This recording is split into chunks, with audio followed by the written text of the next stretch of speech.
I'm Winnie Tudeberg. I'm a palliative care doctor here at Stanford. I'm also the clinical director of the Stanford Department of Medicine Serious Illness Care Program.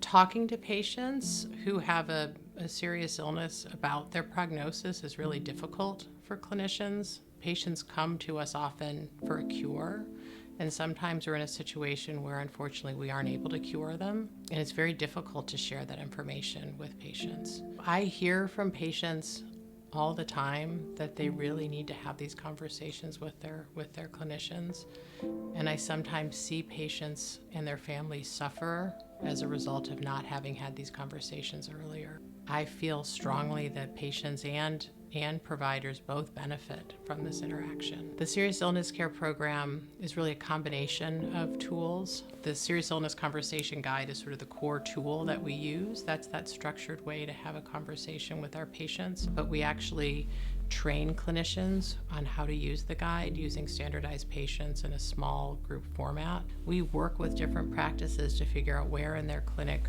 workflow and time with patients the conversation makes most sense. We work with groups of clinicians to help identify patients whom they think would benefit most from the conversation. When you have a conversation with a patient using the Serious Illness Conversation Guide, you really have a way to kind of move through a conversation using language that's been tested on patients, language that we know is acceptable to patients. The research has shown that patients have conversations earlier in the course of their illness, and we also found that when those conversations happen, they're of better quality. The structure of the guides allows us to honestly share a patient's prognostic information, even if it might not be information that's what the patient was hoping to hear, in a way that allows us to be compassionate at the same time, so we can be honest and truthful but also make the patient feel cared for.